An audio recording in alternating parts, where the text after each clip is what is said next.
America's Grandmasters is just about to get underway. It's going to be ETC on the Bomb Warrior up against Nalguidan on the Burgle Rogue. Nalguidan sitting at 2-7. Unlikely that he has a chance to make playoffs, but ETC on 4-5. This game is very important for him. Yeah, if ETC is able to win this out and maintain his 5-5 score, he'll be able to, like we said, stay in the middle of the pack and hopefully beyond this week continue to get 2-0 wins and maybe squeeze his way up in the top 3. There's still a few weeks left, so for most of these players, it is certainly still possible to get to the playoffs. Let's take a look at what ETC is playing this first game of the day here in Americas.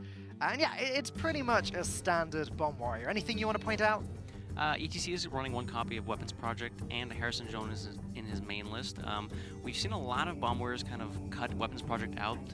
It's kind of fallen out of favor, but the rest of this deck looks very kind of standard. A lot of one-drops, try to curve out, top out at both booms, and try to clear opponent by putting bombs in their deck and getting some early aggression. Well, I wonder how it's going to do against Nalguidan's Burgle Rogue list. There you go. Once again, mostly quite standard, except as you pointed out yesterday, it does have a Nightmare Amalgam in it, which is kind of interesting. It definitely is an interesting tech choice.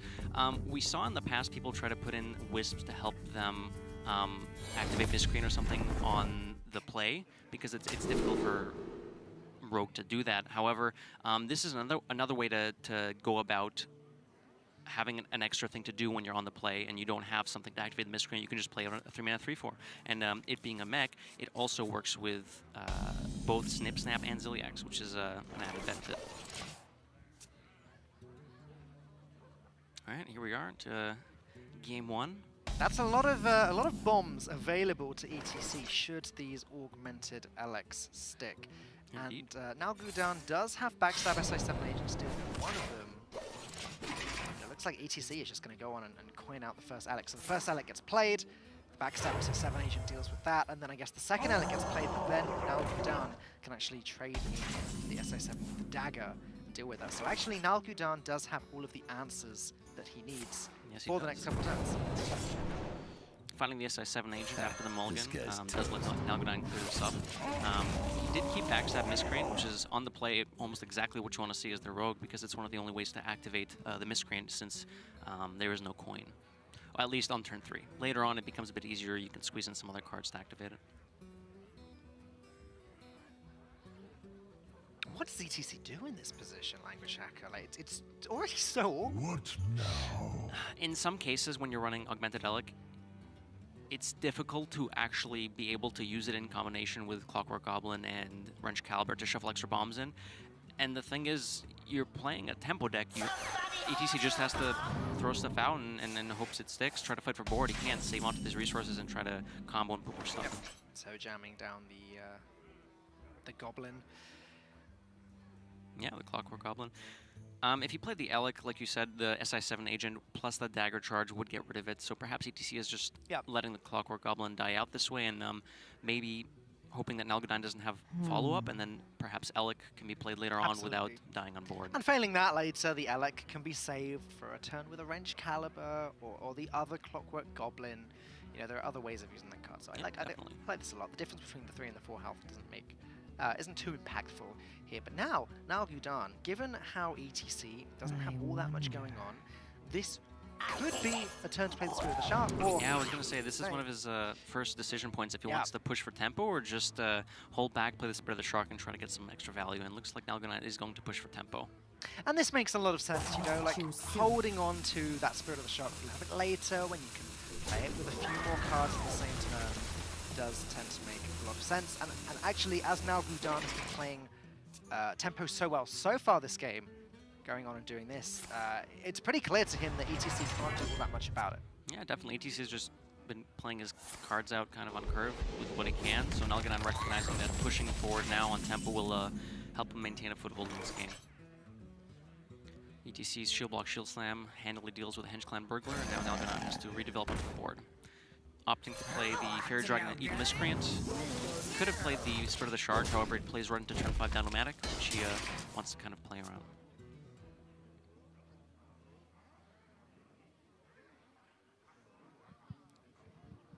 Okay, ETC draws Wrench Caliber.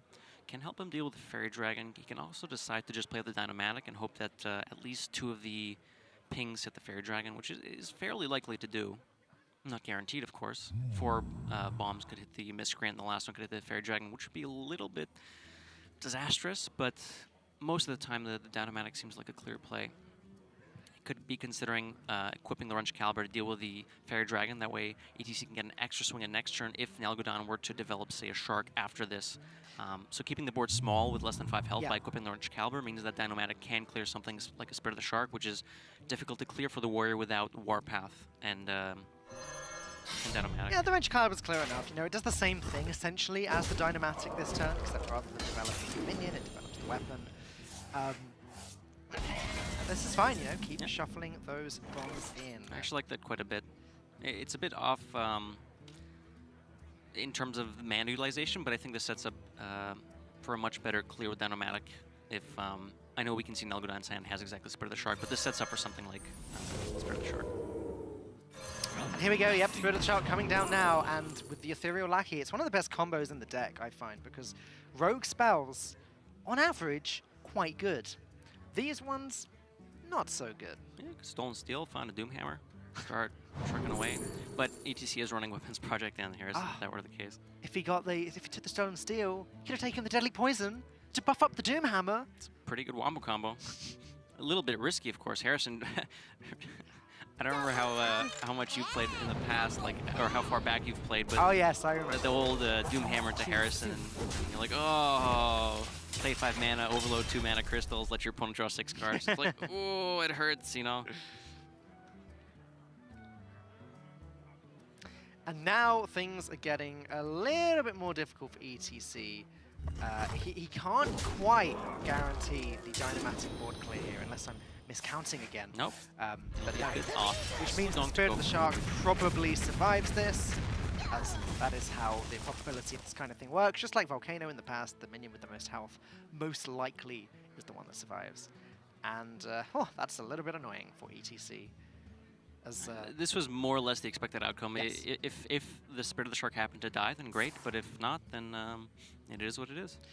Nalguidan still has an evil Cable Rat in the hand, ready to go next turn. There's 2 lackeys, and potentially, if an Ethereal Lackey gets drawn, 2 more spells. Keep the value train rolling. Or trucking. No Ethereal Lackey, but the Faceless Lackey is kind of okay, right? Like, ETC doesn't have that many ways of removing the stuff. Warpath would be a bit of a consideration. However, Warpath could have been used on the previous turn instead of Dynamatic, so Nalguidan could make the read that ETC does not have that available to him. Rogue has somehow just become one of the best value classes in the entire game. Yeah, it's really interesting. It's not the amount of crazy value where you can, generate a bunch of large minions over and over again, but these small things add up, especially when you... Have you met Pogo Hopper? Yeah, different kind of rogue, but yes, that's a fair point. It's sort of the class that is least set up to have a value deck, though, right? Because there's no healing by default in Rogue, etc., etc. Yeah, only neutral heals, which by themselves aren't that powerful, but with stuff like Spirit of the Shark, can be used pretty effectively. Now ETC, he could Weapons Project, which would get rid of the Waggle Pick and would allow him to trade away the Spirit of the Shark. But it's turn 7, and he has Dr. Boom in the hand. Typically, historically, you've said if you can boom on 7. As soon as your Dr. Boom is glowing green, you just play it, right? No matter which boom it is. Yeah. Maybe not Blastmaster if there's no bombs in the deck. Well, yeah, true. What are you thinking here? Well, if Dr. Boom Mad Genius does come down this turn, ETC could next turn play out the Security Rover, trade off some stuff, get some extra guard bots coming out of that. The problem is it does not develop anything this turn, so ETC is considering whether it's worth falling behind on board. You could also just Weapons Project to hopefully bounce not the Spirit of the Shark. Fortunately, the Spirit of the Shark is not the one that was bounced. Well, fortunately for ETC, of course. For Nalguidan, having the Spirit bounce would be kind of nice. Faceless Lackey is not the worst thing that could have bounced for him. That's another 2-drop later on. Reasonable. But yeah, I mean, that felt like a really horrible play for ETC to have to make there. As, like I was saying, he'd love to play Dr. Boom, but he just had to get rid of that Spirit of the Shark. And now Nalguidan with the Marked Shot. Another Discoverer spell. Pretty bad set again, though. Cheap shot. Yeah, and a cheap shot disrespect not that useful against Warrior. If it does become useful, it means the Rogue has fallen quite a bit behind. Headcrack could be picked up for some repetitive damage, but Nalguidan does have... Well, at least this turn, Nalguidan has the mana to spend on the rest of his cards, but if value kind of escapes him over the next few turns, Headcrack could be used over time to just keep whittling away. You know, I really don't mind the Headcrack. It's almost like in addition to everything else, you get a steady shot. Also compared to the other two, which Yeah. are much more difficult to use effectively, I do like this much more. He's gonna just start weaving it in this turn. It's just like, okay, now Nalguidan, forget your hero power. You've now got the Hunter hero power. It costs 1 more mana. Okay, sure, but that's the way this is gonna be working. Spell Zerker. Could that be relevant? I mean, maybe. It is possible. Nalguidan is not running Eviscerates. So even if Headcrack, the spells are, yeah, the Headcrack can keep that up. That's for sure. Obviously, he needs to find a way to deal damage to it, but I guess. Well, now he can just trade it into the. He can put it into the Eternian Rover, which would deal with it, and then stop playing Headcrack. And ETC knows that Nalguidan has that. But ETC, sorry, still sitting on 22 health. He's got the armor up hero power now next turn, so he's still quite comfortable. Though he's running out of value.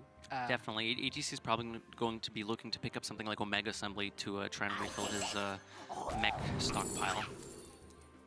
Ooh, interesting options here. Eureka, not that crazy here. Crystal Power could be used for cheap removal. It's got to be the Blazing Invocation, right? But yeah, I'm getting there. I'm going from right to left. Okay.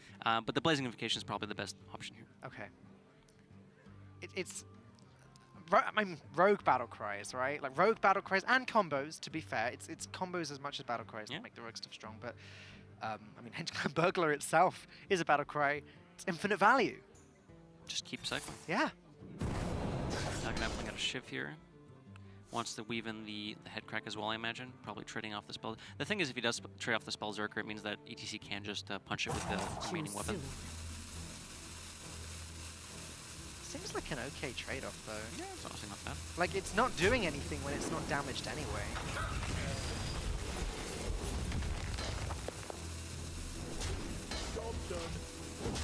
My Headcrack. It's cracking some heads. It's going to be valuable in the long run, that's for sure. Shield Slam. Pretty well timed with the armor up hero power. Yeah, definitely. Quite the timely draw there. It means that ETC will be able to use 3 mana for that if you'd like, and can still develop something like Security Rover. Devastator he'll probably hold on to because that can be active next turn to clear 2 things at once, one with the Battle Cry and one with the Rush. Ziliax can be used later as well. I don't think ETC is at risk of dying just quite yet. So utilizing the Security Rover here to clean up some stuff, I believe, is the way to go. And this can also set up for Ziliax later, either next turn with Devastator or just on our remaining guard bot or the Security Rover itself.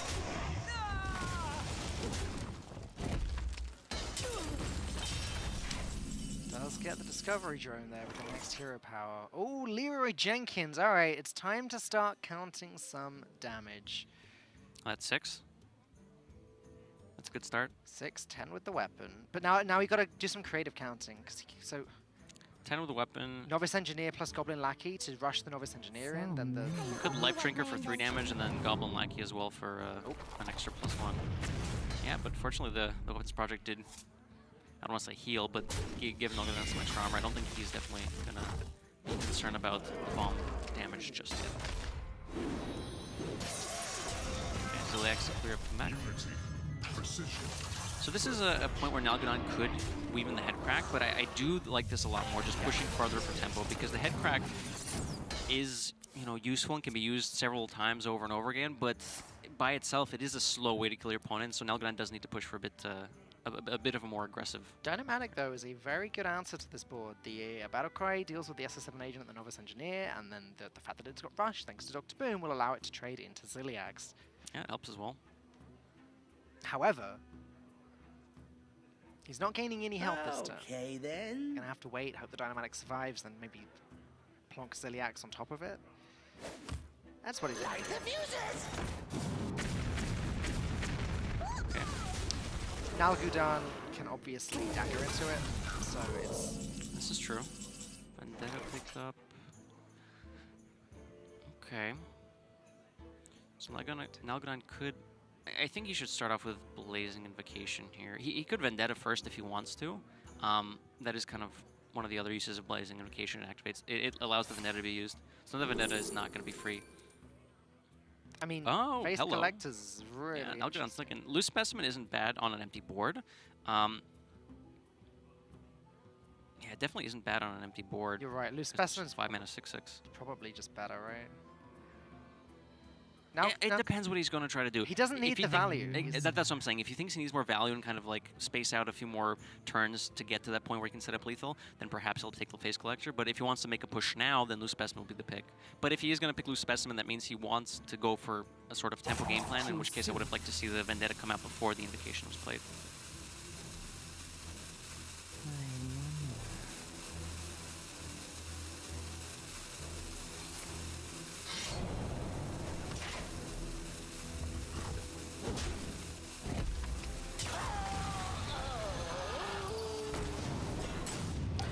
Goes with the third one though, the damaged Stegodon, Interesting. which is I mean, it's weaker, but it's got Taunt. Is that This relevant? is true, but I mean, is Taunt relevant? That's the question. I mean, I think Nalguidan has already played out his Iliacs, so it can be more useful if he has Snip Snap picked up. Okay, then. But that's not in his hand just yet. If it was in his hand, then maybe I could see this damaged Stegatron being the pick, because there's clearly, you know, a magnetized minion you can throw on next turn. But I think I'm trying to figure out, the Taunt's not important. There's no charge minions, and Nalguidan is at 27 health. So I think the Loose Specimen might have just been a bit better. Hasn't ended up mattering though. It would have played a very easy way. In.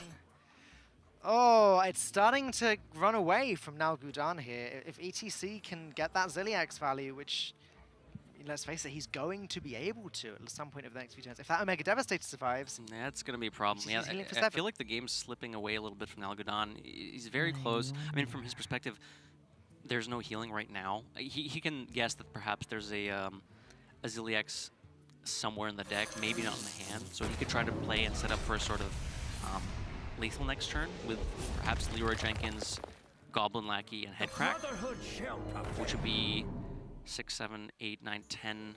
It's a little bit shy. of course, the longer this game goes on, the more, or the better rather, Face Collector would have been that last turn. Yeah, it's funny, right? I mean, Nalguidan is in a spot where he doesn't want to kill ETC. I think over time, ETC will perhaps be able to swing back the board with tempo and the resources he has available in his deck. Shield blocks are great. But I don't think Nalguidan had quite enough oomph just yet to set up for this lethal push. I mean, clearly this turn, that's what he's setting up for, because this is all that is available to him, but the Ziliax coming out, it means that Nalguidan will not be able to close out this game anytime soon. Yeah, I mean, Ziliax doing what Ziliax does, really, and shutting down this game now. Nalguidan does not have a clear-cut way of dealing with it unless he wants to go Leroy Jenkins. He's going to have to... Goblin yeah, Lackey, I was going to stuff say, he like needs some sort of Lackey generator. Cable we're adding to...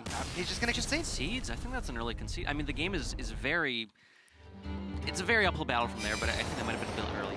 It's really unfortunate for Nalguidan now. I mean, again, with a 2-7 score, maybe that's why we're seeing early concedes like this. You know, you get to the point where you've just kind of had enough.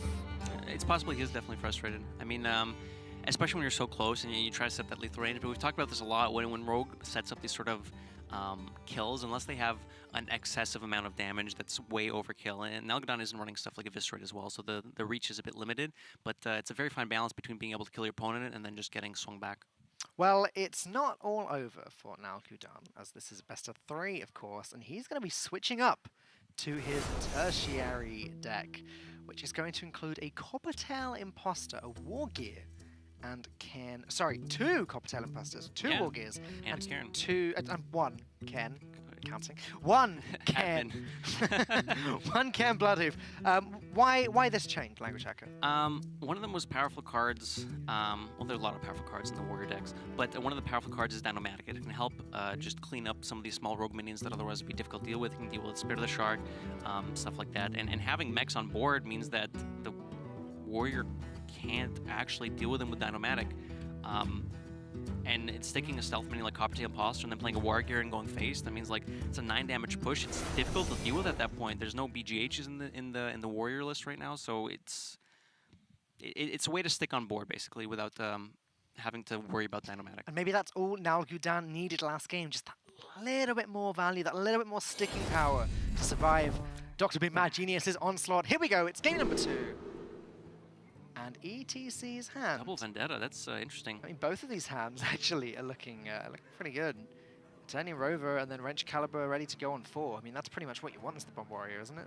Yeah, I mean, curves in general are very powerful, especially when you're playing a deck like Bomb Warrior, where the early aggression, and against decks like Rogue or like Token, for example, having the early minions can also help you contest the board.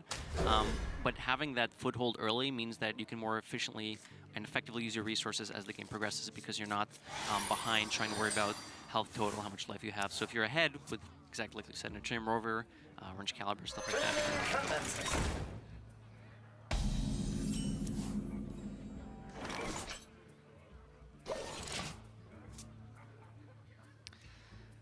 Now, Nalguidan keeping both of those Vendettas, which are going to come in handy later on. But for now, it's going to be a pretty slow start. But these starts tend to be slow. The Rogues have an explosive mid-game rather than early game usually.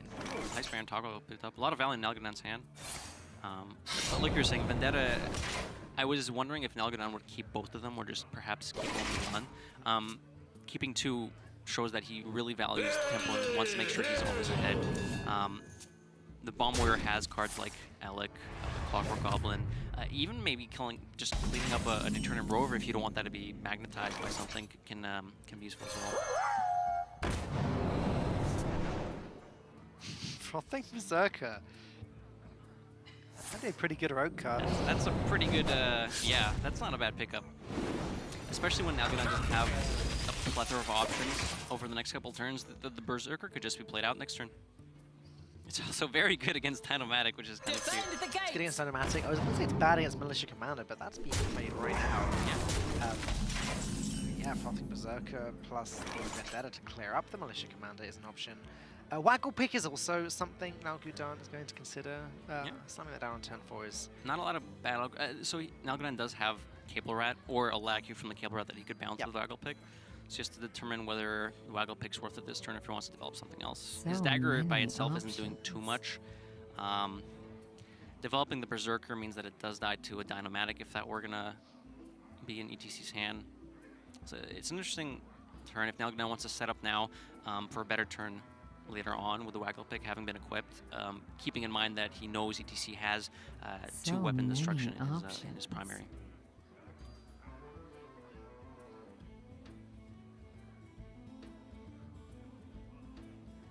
Okay, looks like he is opting to push for tempo, which is in line with what we saw in him wanting to keep both.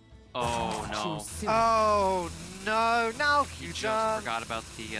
This is very unfortunate. Now, playing the Frothing Berserker means there's no burgled minions or burgled cards in Nalguidan's hand, meaning that the Vendetta is no longer active. Very, very unfortunate for sequencing error from Nalguidan here. And that kind of thing happens again. It happens to everyone. It's really unfortunate for Nalguidan. The timing is not great. And it is actually quite punishing. I mean, the thing is, ETC still could have actually dealt with this with the Ziliax, but now if the Ziliax comes down and the Town Crier Ziliax cleans up the Frothing Berserker, ETC has a mini left on board, which means that he can be more aggressive against Nalguidan. And with Nalguidan's slower hand, that could be in trouble. Chip damage definitely adds up against rogues when their only forms of healing is life drinkers. What now? What now, indeed? And perfection. Yeah. All 3 of those things actually coming from ETC's side right now. Nalguidan, it's not over yet. Like, he has a lot of good resources in his hand. Like you said, he's got the Evil Cable Rat. He's got Highest Baron Togwaggle. Now that could do some pretty disgusting things. I want to say ETC's running out of value there, but with 2 copies of Omega Assembly, once he gets to turn 10, he's going to have all of the mechs he could possibly want. This is true. I wonder. And the thing about having this early tempo and fighting for board means that he has all the time in the world to get to that Omega Assembly. His next 2 turns might be a bit slow. He does have Snip Snap, but after that, he could also develop Mat. Actually, he does have several ways to spend his mana over the next few turns. What am I talking about?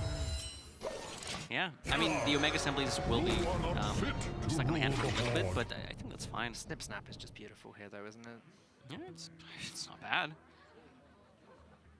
That is for sure. So Nalguidan is running 0 copies of Sap. And ETC knows this. There's no Sap in any list, so double Snip Sap on Ziliax means that it's going to be difficult for Nalguidan to remove.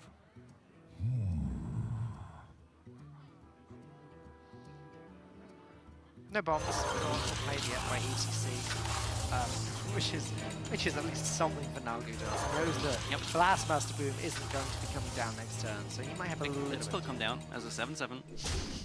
Tempo is powerful, especially when you're already ahead on board, as ETC is in this scenario.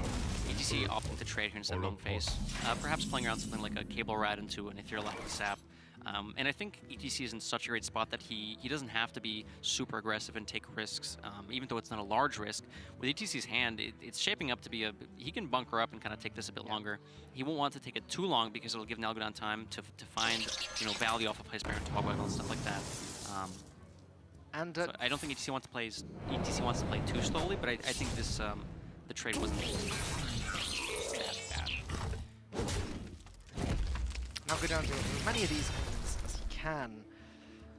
And now he has got it set up so that he can play the Goblin Lackey next turn and then play High Sparrow and Togwaggle on top. Yes, he will not be able to play the treasure that he gets from Togwaggle, but it's okay. That's fine. He's then the next turn, depending on what he draws. And there's some pretty high cost stuff in his deck. If he can get some 0 mana Spirit Sharks, Life Drinkers, even Leroy Jenkins, it can make a world of difference.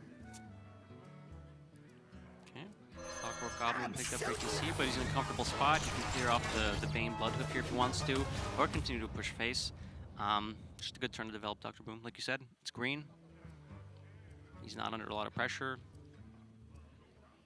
And this sets up for him to effectively use the Rover and Goblin also. I like this one to see.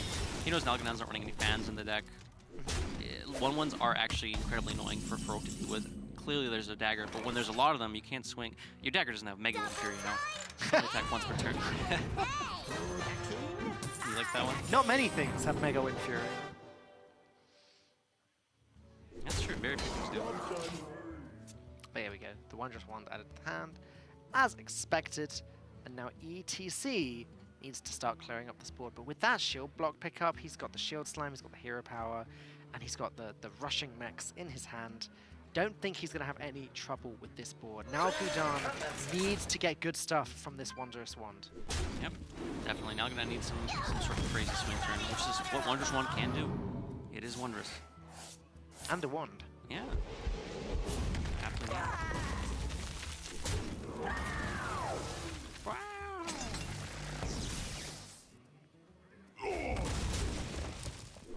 Okay. ETC continuing to control the board, and like we said, these 1/1s and the Militia Commander continue to push face, and this is one of the most powerful things about Dr. Boom Genius, as we all know. Having mechs that have rush mean that you can keep the minions on board you already have pushing face and rush your minions in. Not bad. It is not bad at all. That's in fact, it's even good. Big old discount. Is it good enough though? So Leroy won't be too relevant just yet.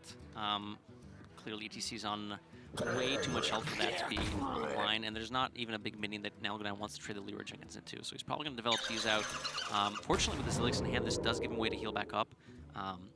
One thing we did forget to mention, with the mech sideboard he has, the Coppertail Imposters and the War Gears, means Ziliax can get pretty beefy and can heal you back up if a lot of damage is taken. If only, Language Hacker, if only Nalguidan had a Reckless Experimenter in his hand.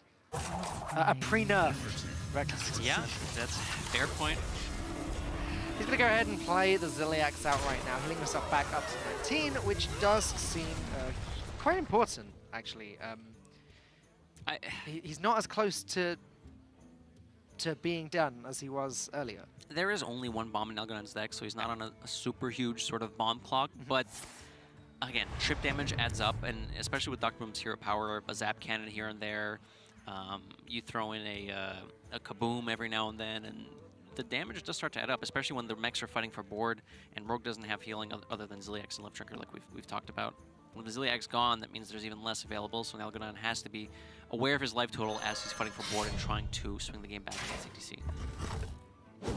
Crunchy Caliber, a reasonable pickup here. Clearly the Dynamac in hand we've talked about does not deal with anything on the board right now, so developing Crunchy Caliber, trying to preserve some of his board. And minions. Does heal Nalguidan back up, but it's fine. ETC recognizes that he has a lot of time with these assemblies. His game plan is not to beat Nalguidan down as quickly as possible. Although it was looked for a while like that might be successful, that was never part of the plan, and it's still not part of the plan. However, Nalguidan, now he's got some time. He's got the resources in his hand. He hasn't drawn a Spirit of the Shark yet, which seems like it would have been important because... Well, the reason he hasn't drawn a Spirit of the Shark is because it is no longer in his deck. Oh, sorry, he took it out along with an SI7 agent, along with both SI7 agents, and he came right again. For the Shark on 4, not a lot of tempo. Yeah. It's an interesting thing. Some people have been discussing whether or not Spirit of the Shark is the nuts in Rogue, and it can be very powerful, but when you're trying to kind of push tempo against something like a Warrior, you can't just play out a Spirit of the Shark on turn 4. Sometimes it just gets Dynamaticked. It can be Warpath the 1 or 2 turns later. It can get you a lot of value, but it can also kind of trap you into a sort of game state where you have to get value out of it, and if you don't, you kind of fall behind. I believe ETC can deal with this, if I'm not miscounting mana there. 3, 4, 5. This would be a good time for a master plan. Yeah, there's enough. War Gear plus yeah. Lumi plus the Zap Cannon. Yep. Or just War Gear plus the is it Spring Rocket? Yeah, Spring Rocket works too. There's a couple of ways. I mean, he'd rather do it without having to face tank that damage if he can help it. Yeah, ideally, ETC probably doesn't want to take that damage. Oh, But there's so multiple ways to clear this, and he can decide how he wants to. Also worth noting, this has been dropped by Snip Snap, which means there will be 1/1s coming out of it. Several. Just finding a way to clear this without Get it in time. face tanking it, I believe he did. Doesn't look too stressed, I'm assuming he did get it off. A lot of 1/1s going to be on the board though after this. A lot of 1/1s. Okay. Which is at least 6 guaranteed damage for Nalguidan. It is, Yeah. but yeah, ETC had to remove that because that would run away. That would let Nalguidan run away with the game. When you look at how Nalguidan's hand is shaping up, so 6 damage on the board with these minions. He's got the Waggle Pick, he's got Life Drink, and he's got Leroy Jenkins all in hand. This damage can actually get there. Right, now we're at a point where Nalguidan could start racking up the damage and setting up 2 or 3 turn kills. I could just find a Bloodlust here. Oh, never mind. Yeah, Invocation. That could give him Raid Leader. Oh, that's not a battle cry. What am I talking about? Could give him Faceless Manipulator Interesting. So with all the 1/1s. Rush minion. Ziliax is the only Rush minion in the deck, I believe, and so Ashmore's kind of useless. Faceless is probably the way to go. It means Leroy Faceless, right? exactly. You've got it. 5 mana combo with 12 damage. In fact, Leroy Faceless, swing in the Waggle Pick, bounce one of them back, play it again. It's 22 damage combo when you factor in the Waggle Pick 4 damage as well. Yeah, that's a lot of damage. So if ETC clears this, he's actually just making way for Nalguidan to have lethal. Even after the shield block. Yeah, it's... And one of the...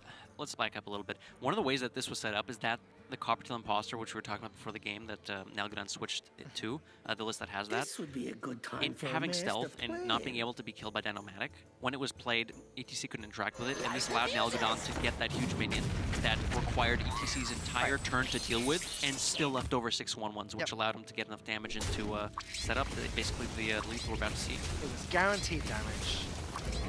And yeah, it has set up this, and it's going to work quite amazingly. Nalguidan can just trade these 1/1s in if ETC doesn't deal with them himself, which it looks like he's going to. And yeah, once again, that's Leroy for 0 mana. Faceless Manipulators, copy it. That's 5 mana cost. There's only 2 bombs in the deck. That's not going to be enough. That's Worth 12. noting. Worth noting. 12 damage, and then the Waggle Pick is 16, and then one of the Leroys gets bounced. And in fact, he doesn't even need to bounce. He can just play Life Drinker on top. Sure. Doesn't even need the bounce in order to Depends how Nalguidan wants to do this.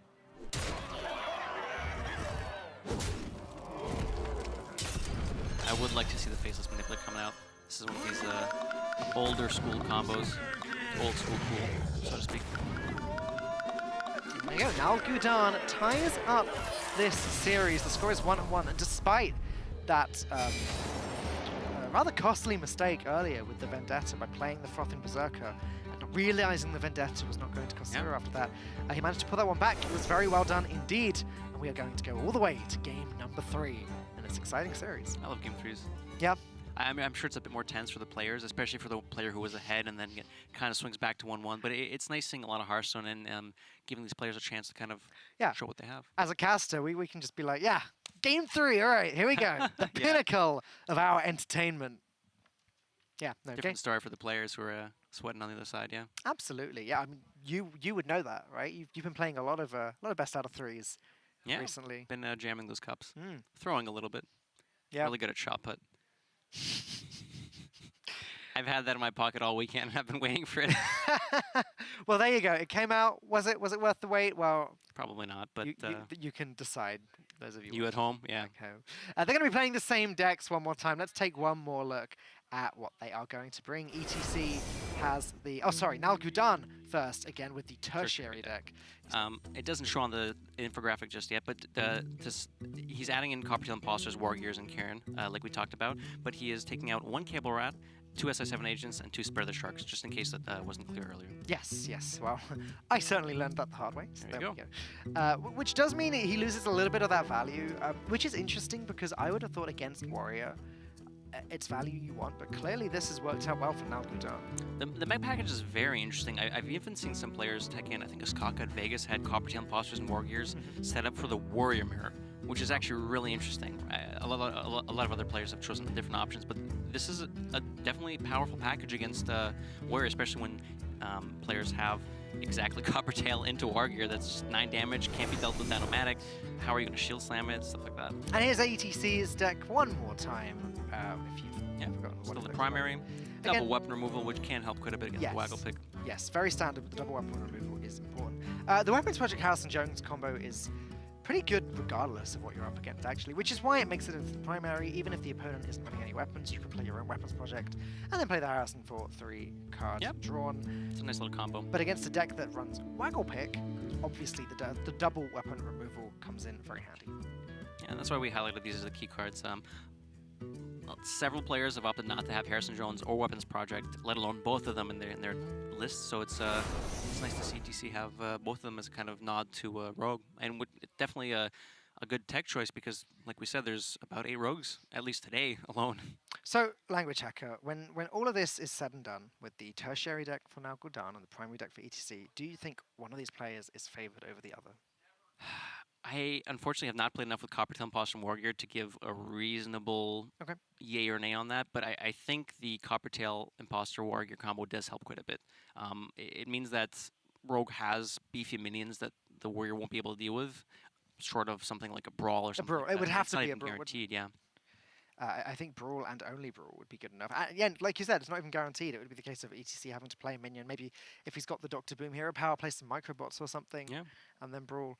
But most of the time, that combo should make it through. And even if it does get brawled away, there's still all the microbots remaining after that. Like we saw that in the last game. Six damage with 2 microbots. It's not bad. And it added up. It has to be said as well, one of the key things that went right for Nalguidan last game was actually the Wondrous Wand from the Togwaggle. He was able to jam Togwaggle on, I think, turn 6. It may have been turn 7. No, it was turn 7. It was turn 7. It was turn 7. He played the Wondrous Wand next turn, got 0 mana Leroy, which 0 mana Leroy with a discovered Faceless Manipulator later on. I mean, that's the kind of stuff you have to do with the deck, and it's Leroy wasn't useful immediately, but kind of saved it for later, and it did, like you said, seal out the game. It was certainly useful a little bit later. It looks like we are just about getting ready to jump into game number 3 of this first series today. Back. Okay, Nalguidan. Now we are talking. I have seen players occasionally keep Warrior in their opening hand, recognizing how powerful it can be against Warrior. Okay. It's not always the case that it works out, but It's also a bit better in stuff like Mech Hunter where you have more mechs available on the board. You and I are very different, Language Hacker, because you look at the hand and you think, yeah, let's talk about Wargear for a little bit. I look at the hand and I'm just thinking, Edwin, Edwin, Edwin, Edwin. Edwin. Shadow Step and then Edwin Well, again. the Shadow Step Edwin is definitely powerful as well when ETC isn't running stuff like Spellbreaker. Coppertail Imposter picked up now, though, which maybe does make Nalguidan wish he'd kept the Wargear. Yeah, it's okay. There's still Snip Snap. Can take it a bit slow. Mhm. Can still go for the things. The other one's kind of hard to actually make large, but on the coin it is easier to weave some stuff in. Well, yeah, it looks like Fairy Dragon's probably the play this turn, but next turn he can go Edwin, Coin, Shadow Step, Edwin. This Fairy Dragon was quite a reasonable pickup. Yep. I think about that though. I wonder what the argument for not playing the Fairy Dragon is. I mean, it's also a matter of what else are you doing if you don't play the Fairy Dragon. The Fairy Dragon can contest something like a Clockwork Goblin coming down. It also contests the Town Crier. Nalguidan could go Coin Edwin, but it doesn't seem like it does a whole lot, and it could be answered by just Armor of Shield Slam, and then he invests the coin. I would just kind of like to see the Fairy Dragon. He might be thinking about the next few turns. Coin Edwin feels a little bit lackluster, doesn't it? I mean, I was thinking the alternative play, which is dagger up and hit the 1/2, but I do like the Fairy Dragon, and now Augmented Alec gets drawn and played immediately, which means Nalguidan probably going to want to deal with that, and he can with the tag up. Oh, but with the 2/3 He might not drop even want to next, deal with that. The way his hand's kind of shaped up here, if he had something like a Vendetta, it would be a very powerful swing turn here. Oh but my goodness. I think he may want to press a bit more onto the board. I think daggering this turn might be too slow. Oh, Vendetta would be insane. Vendetta would be insane.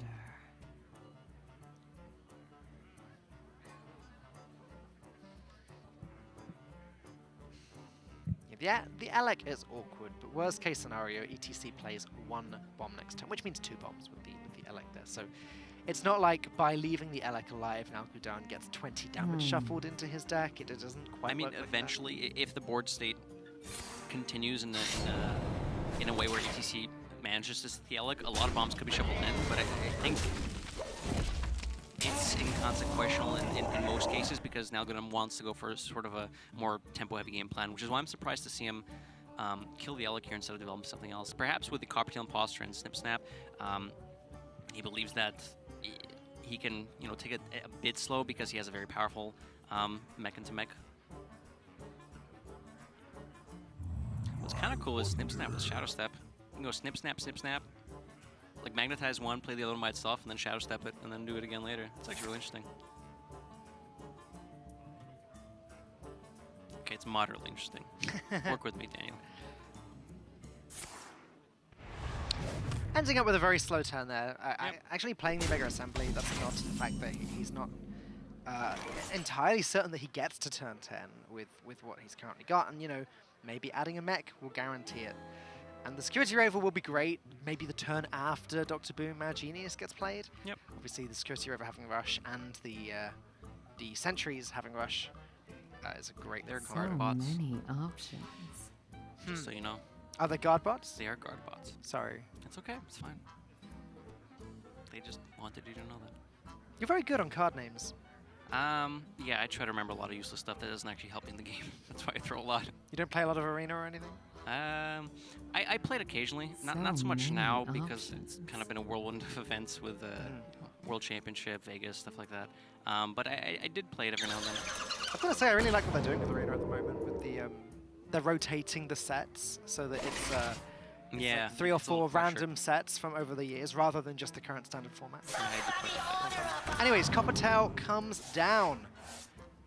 And of course, obviously, ETC can't do anything about that. And it leaves Nalguidan with the option to go Snip Snap Coin, Snip Snap if he wants It's to. kind of funny because we see this again when Nalguidan played the Coppertail Imposter last turn. ETC had the Dynamac in hand and had to take a different line because it just didn't do anything. Another interesting play for Nalguidan this turn is value trade the Coppertail into the 3/3, Shadow Step it, backstab the 1/2 and play Edwin. Yeah, it's definitely a possibility. Shadow Step it, replay it again, and play Edwin. So that's, let's count how many cards that is. It's 1, 2, 3, 4, maybe 5. If he wants to throw on the coin as well, which means that Edwin will be a 12/12, which will be out of range of something like a Shield Slam. Right. again, one-track mind. I told you right from the Mulligan phase. Like, I'm looking at Edwin this game. I'm trying to find that good Edwin turn. Well, I mean, Nalguidan was looking at it as well. It's like, that's the way we're going to go.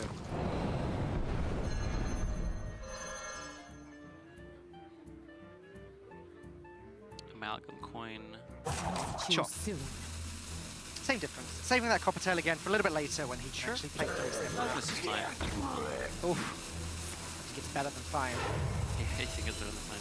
It's not bad. That is for sure. Oh, it's only a 10 turn. So actually, because this, he didn't. Wait, 1, 2, 3. Oh, we counted Edwin itself as one of the cards. That's sure. Well, what I was about to say is that it does now die to shield block, shield slam. Although there's no shield slam in the hand, so that's okay. Weapons Project shield slam also would have done it. True. In fact, Weapons Project would have done it even if it was a 12-12. So right, but at that case, we're talking about two-card combos, yes. which is not incredibly unlikely, but playing around something like just a shield slam is nice when you can. Now ETC is at 35 health. He could take a few hits from this Edwin, but probably doesn't want to take too many hits, because then it becomes kind of dangerous territory.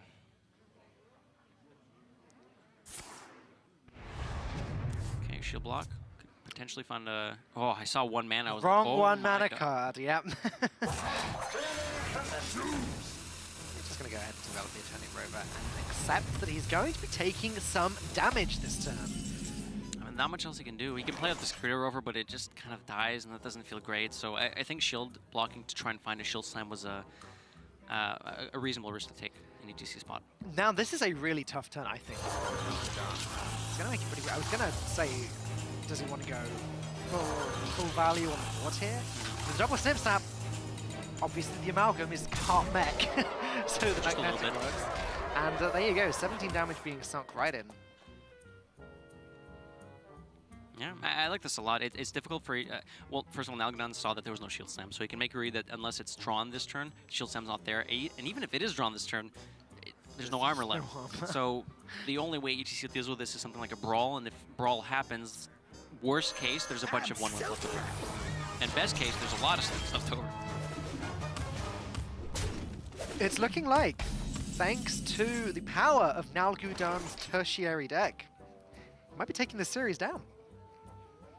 Yeah, definitely. I mean, the Coppertail Imposters look really funny, right? It's almost like an arena card, but it says mech, which happens to be pretty interesting, right? 21 damage available to Nalguidan right now. Needs to deal 32, so he's not quite past the finish line just yet. I guess consider how much he wants to commit further. I believe with this sort of board, ETC might have considered a brawl if he had it in hand, so Nalguidan can try to think, all right, well, maybe he doesn't have a brawl.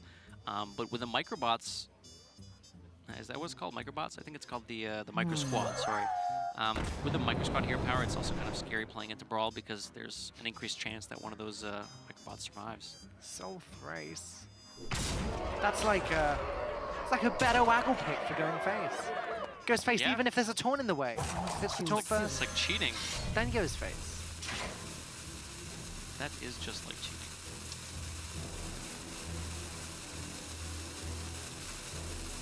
No, taunt is cheating. Yeah, but there's no taunt just yet. Right. There might be. Now the waggle pick is a bit of a liability because if ETC has something like Weapons Project or Harrison, it can bounce the Edwin or the Nightmare Amalgam, both which would be, you know, negative tempo for Nalguidan, but... Yeah. The Amalgam would be the worst case scenario, right? Because the snip snaps just go. Yeah, that's fair. The Edwin could theoretically later on be dealt with an Omega Devastator. I mean, so could the Amalgam, but then there's, you know, 1/1s left over. Well, Edwin can just come back. Then. Yeah. Right. Edwin, there's still an evil cable right in the hand. There's a 2-mana. The Brotherhood often prevails. It does indeed. And ETC needs to... Well, this is sort of it now. It's crunch time. He needs to survive one way or another. Is he considering double Militia Commando and putting those into the Edwin? I guess that's an option. But It's really yucky. The thing is, it's pretty much damage control mode right now, and I don't think there's enough damage control that ETC has available. So I think this might just be cleaned up by Nalguidan. And, I mean, 10 damage, 14 plus the 3 from Life Drinker, 17 damage. So even with double Milsh Commander, that means the sure the Edwin dies, but there's just exact lethal from Nalguidan. Wait. Oh no, this he's is way weapons better. protecting. This is way better. Oh right, because now it isolates one of the right. Does get the worst target out of the two, but that's okay. You said double Milsh Commander, and I got excited that the Edwin could die. You like Edwin's dying? The Brotherhood prevails a lot. I like it when it doesn't. No, that was way better than double Militia Yeah, Commander. of course. Which is why ETC is the Grandmaster. That's why he made the play, and that's why we sit here. Now, Backstab, plus Evil Cable Wrap, plus Lackeys, plus Copper Teleposter, plus a 1-mana Edwin is a possibility. Soulthrays can actually clear this entire board if Nalguidan wanted to go that way. It's a lot of... Awful, and it means that... actually, we've seen the Brawl... Have we seen? We haven't seen the Brawl, actually. So it also plays around Brawl, too, and Devastator can't come out for another extra turn. That's more damage. Damage is damage. I'm counting 14. Could set up the Coppertail Imposter as well to try to just squeeze some extra damage in. So ETC has not yet played as a Ziliax, I believe, so Nalguidan could be considering that as an... This is some real damage coming down. Yeah. Edwin hits the board. Once again, it's a pretty big Edwin. Even with Brawl, there's going to be some snaps left over. 10-10 again. And this is what I was saying about it. If the bounce hits the Nightmare Amalgam, then it just comes back as the 3/4, the Snip Snap Death Rattle and everything gone. But because it hit the Edwin, it just comes back, and ETC is kind of back where he started. Still no Brawl available. Warpath doesn't do anything to deal with the 7-10 or the 10-10. And even if he gets a Mega Devastator from the Discover, he's only got 9 mana. He doesn't get the effect. Even Security Rover Warpath might generate the most taunts, but it's... that actually does keep him alive, I believe. Security Rover, bump the Rover into the 1/1 to spawn an extra taunt, and then Warpath, which means it's not quite enough, actually. Well, he could bump it into the 3/3 instead, right? Security Rover can go into 3/3. Oh yeah, and that cleans up the... in that case, that does keep ETC alive on board. Oh, I love that. Doesn't survive through the Soulthrays though. Well, I mean... It's hard to play around Soulthrays. Light the fuses! So this is guaranteed to hit the Edwin. Okay. So the Warpath does clean up the rest of the stuff, and it's just the Nightmare Amalgam on board, which leaves 9 damage to Nalguidan. There are no Eviscerates in the deck, so even with the Soulthrays being equipped, it's not quite enough. 11 damage, and Togwaggle has no Lackeys to proc it. So ETC is just holding on in this game with everything he's got. Yeah, we're getting to the point where he could theoretically play Devastators, either from Omega Assembly or from the deck. So that's something Nalguidan has to think about. Devastator but, would be I mean, Devastator is just going to be no matter what, so I think Nalguidan just has to push on board here. Well, Devastator would be a phenomenal draw now because he could play it and then play the Kaboom Hero Power and just get rid of the 1/1s. Yeah. Security Rover also looking like it might be starting to get to that point.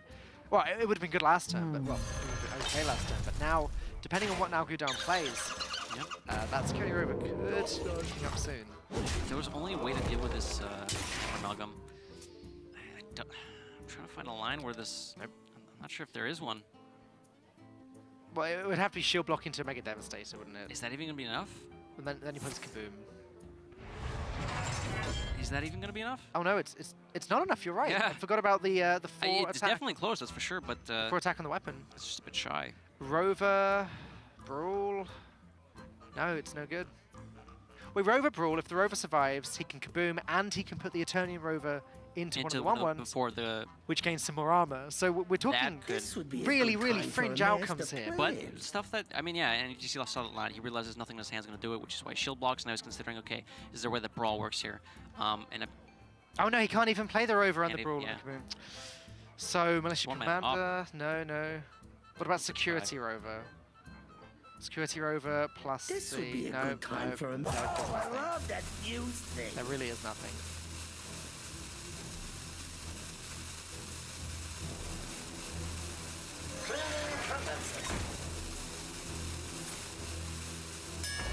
Let's go for the Brawl. It's not good enough though because And of this- all the 1/1s. You're good. Nalguidan recognizes that that's going to be it, and he saves the sights. Big sigh of relief from Nalguidan there, who takes the series 2-1. He moves up to 3 wins and 7 losses in the bracket. So a little bit of a better position. Obviously, the players get some prize money every week as well. He's going to be feeling quite happy about that. And, it also just feels bad to lose over and over again, right? So like when you get that win in, it's like, yes, see, I can win. Yeah, some good insight. That's some good insight, yeah. Thank you. I mean, it was kind of interesting to see how the tertiary is it tertiary? Yes, Yep. worked out with the Copper Tail Parsons Warrior. I mean, again, in theory, sometimes it's hard to compare stuff with, oh, look, this is Meg, this is going to work a lot, versus actually playing and finding, oh, you know what, play testing, it doesn't actually quite work out. But I mean, at least in the sample size of this set, it looked like it did work out. All right, well, let's have a chat with Nalguidan and see how he's feeling about that series. Congratulations, Nalguidan. That was a tight series, but a great win at the end there. Tell me a little bit about your tertiary deck and the mech package, and why you picked that for the Warrior match. Okay, first of all, I want to say I played so bad 3 games. I was like after the game 2, I was like broken. Then when I saw like a window of winning, I started to focus and try to do better. And yes, like happily, my sideboard helped a lot, I think. I was like a big fan of that mech sideboard to beat warriors. I even played on my warrior on Vegas, like instead of going like greedy for the mirror. In Vegas, I went for like the mech sideboard with magnetize, and it worked very well in that matchup. Okay.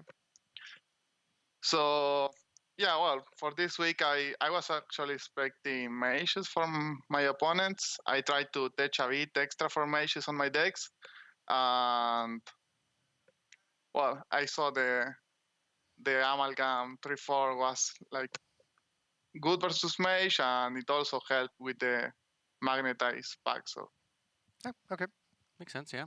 I mean, the mech sideboard definitely looked like it helped quite a bit there. The Copper Tail Imposters and the Warrior, we were talking about how that might actually come into play, and we saw both games.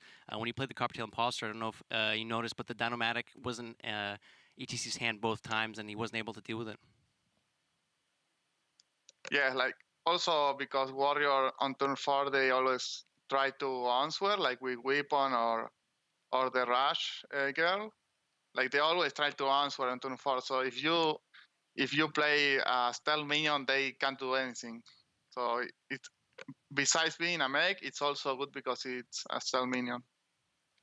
Okay, Nalguidan, I want to ask you a little bit about your thought process through the game, because obviously you said yourself that you didn't play the best, and there was the one moment in game 2 at the start where you played the Frothing Berserker, and obviously... Yeah, I don't know if you noticed. I'm sorry for interrupt you. No, like no, in game 1, the thing is, in game 1, I think I was playing decently, but then I noticed I had like a random 2 minion that give me 2 spell when The damage. Spellzerker, Maybe you yeah. didn't notice. Okay, so Yeah. so then I made like a very awful turn because I could get like 4 or 5 extra damage to Right, face. when you and traded the other I minion could in? maybe, I could maybe win that game if I played correctly. Okay. And then I started to lose focus, and yeah. So my question is, like, when you know that you're not playing at your best, how do you sort of reset that mindset and get back into the game? Like, what do you do? Honestly, it doesn't happen to me very often. I think I usually, I mean, I don't play perfect always, but I usually see the misplay when I rewatch my games or when I ask for advice to other players. It doesn't happen to me very often that I am playing and I'm noticing that I'm playing very bad. So it's hard to go back to focus. I don't know. Sure. For this series, after game 2, I should ask for a minute to stand up, go wash my face, and Yeah, that's completely understandable. Kind of reset the mentality there. Well, thank you very much, Nalguidan, and congratulations one more time. Go and enjoy your week, and we'll see you again next weekend. Thank you. I think it's really great to talk to a pro player who just comes clean and says to us afterwards, yeah, I messed up, you know, this went wrong. We did talk about that Spellzerker turn he was talking about, and it was the turn where he traded the other 2/3 into the 1-word, and I was saying, like, why doesn't he trade that in and get the head crit damage and the shift damage? But, you know, whatever, it worked out, he won in the end, which is, that's all he can be asking for. Anyways, we are 1 series into Super Sunday here for the America's Grandmasters. We have got 5 series coming up. Next up is going to be our featured match. It's Raze up against Monsanto. We'll see it very soon.